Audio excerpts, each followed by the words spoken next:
the chairman and executive members of the UK Jarra Association, ordinary members of the association, invited guests, ladies and gentlemen, Assalamu alaikum, and a very good evening to you all.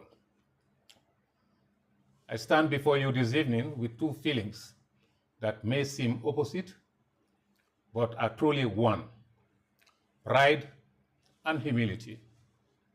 Pride because I've been invited to address this distinguished gathering on a milestone that deserves celebration: the 10th anniversary of the founding of the Gambia UK Jarra Association, on the theme From Jarra to Global Leadership, Reflections on Purpose, Service and Legacy.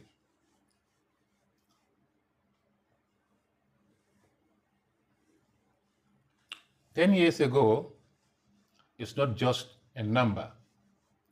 In the life of a diaspora organization, 10 years means 10 years of sacrifice, 10 years of meetings after long work shifts, 10 years of saying Jarra first, when personal comfort would have been easier, and humility because I know I am speaking among the real architects of this success. I'm speaking among founders who had a vision when no one was watching, among executives who carried the burden when funds were low, among ordinary members who gave their last £10 because they believed it would change their life in, say, Pakalending, Soma, or Bureng. Thank you for this invitation. It's an honor I do not take lightly. Ladies and gentlemen, let us pause and remember 10 years ago. In 2015, many of you were busy building your lives here in the United Kingdom. Jobs, families, mortgages, the bad weather that never seems to get warm or cold. It would have been easy to say, Jarra is far, let someone else handle it. But no, the founding members of this august association did the opposite. They choose foresight over control. They asked three questions that define great leadership. Who are we? The answer: we are Jarrankas, children of a district known for hard work, integrity, and community. 2, what does Jarra need? Not just sympathy, but sustainable support. 3, who will do it for us? And you answered, we will. That foresight is rare. Many organizations start with energy, but die with the first challenge. UK Jarra Association started with vision and built with discipline. That is why today we are not just celebrating an anniversary, we are celebrating foresight turned into reality. Now, let me speak plainly about impact, because anniversaries must not be measured by years alone, but by change, the change or the delta that comes about. 10 years ago, a child in Bureng sat in a classroom with no access to computers or IT and science laboratories to learn modern technological skills. Equally, a child sat on the floor in a classroom without a chair and desk. Today, because of your provision of these facilities at strategic educational locations and establishments in Jarra, coupled with scholarships for some serving children, hope and opportunity are created. 10 years ago, our main hospital in Soma, as well as satellite health facilities, struggled without the necessary equipment to support mother and child health. Today, through contribution under your health care programs, mothers deliver babies in safer conditions without traveling away from Jarra. That is life protected with dignity, as maternal and child mortality are reduced. These are not abstract projects. These are real differences in real lives. You have taken hardship of the soldiers of Jarrankas and replaced it with possibility. And that is the true definition of community. During the 10 years of the association's existence, poverty reduction support programs were also initiated. This is an area that may require reinforced focus from the association going forward.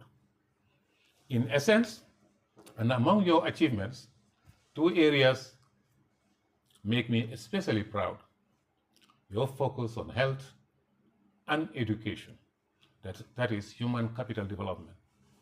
Ladies and gentlemen, we can build roads, we can build buildings, but if people are not healthy and educated, the district will not rise. You understood this truth from day one. By investing in health, you protect tomorrow's generation, the farmers, the traders, the mothers who hold our homes together.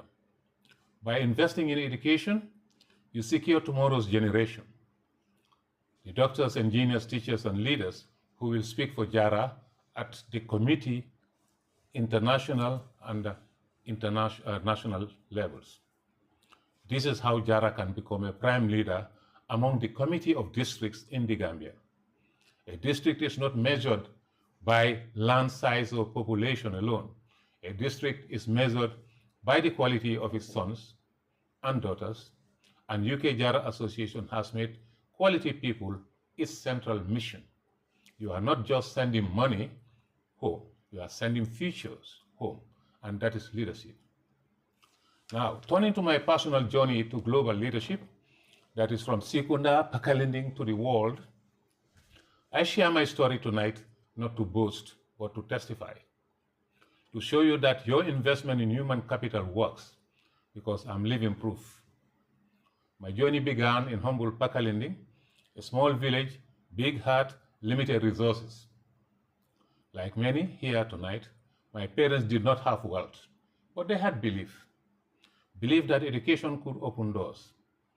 After primary school, I attended Armitage High School, where I learned discipline. I could not continue to pay for my school fees on my own and had to leave by start of my 5th year.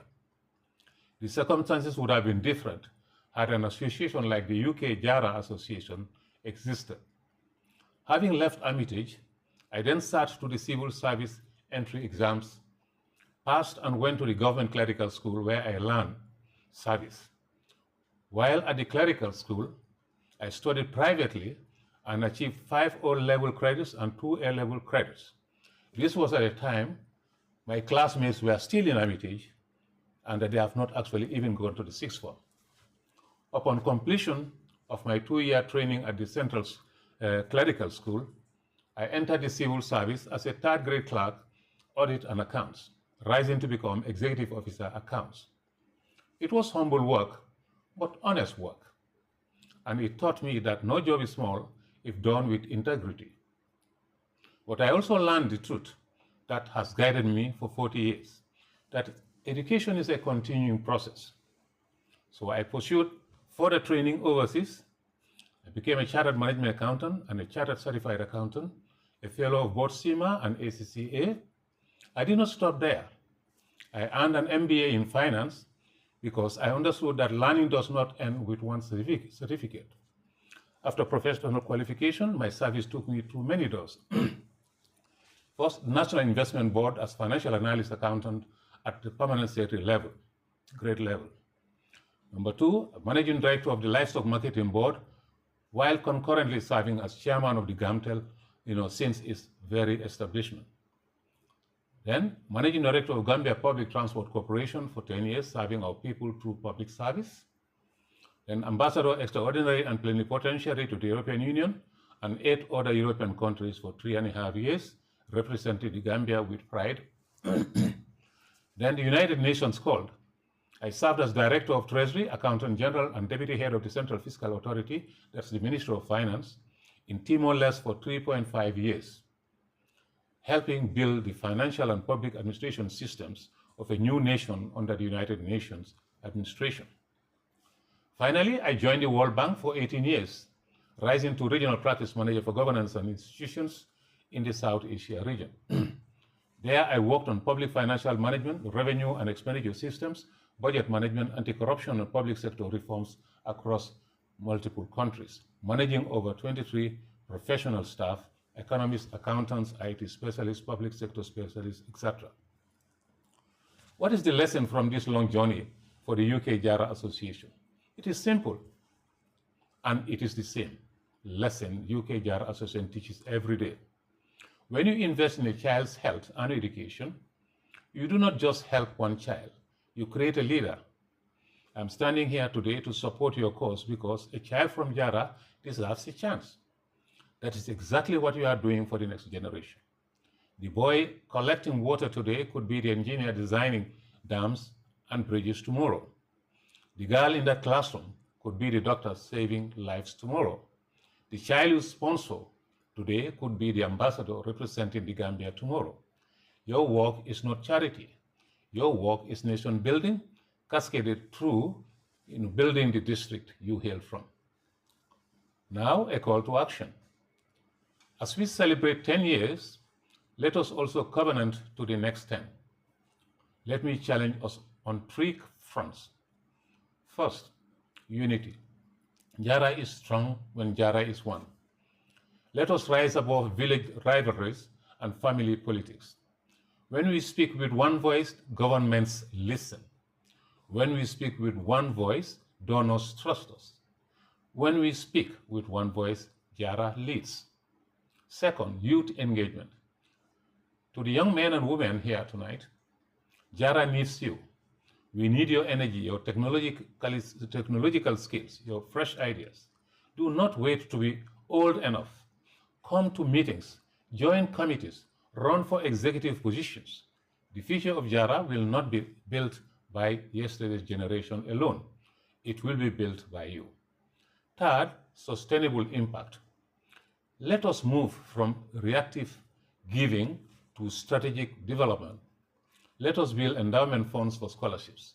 Let us partner with clinics, hospitals for equipment upgrade and maintenance support. Let us support skills training centers so our youth have trades, not just handouts. Let's think in decades, not just in annual events. So tonight, as we cut this anniversary cake, let us remember, to the founders, thank you for seeing what others could not see 10 years earlier. To the executives, thank you for carrying the burden when it was heavy. To every ordinary member, thank you for every contribution, every meeting, every prayer. No amount was too small, because together it became mighty. UK Jarra Association. You have proven that distance does not diminish for love. You have proven diaspora can be development partners, not just remittance centers. You have proven that Jarra people are people of action. May the next 10 years be greater than the first. May Jarra continue to rise. May we all be part of that rise. UK Jarra Kafo, thank you. And thank you very much, and Allah bless you all abundantly. And to finalize once again, I want to personally thank Sidi Keta for having made significant contributions over the years, to the success of this association. His support, gave greater, credence, to the viability of this association during the last 10 years. I thank him sincerely. Thank you and goodbye.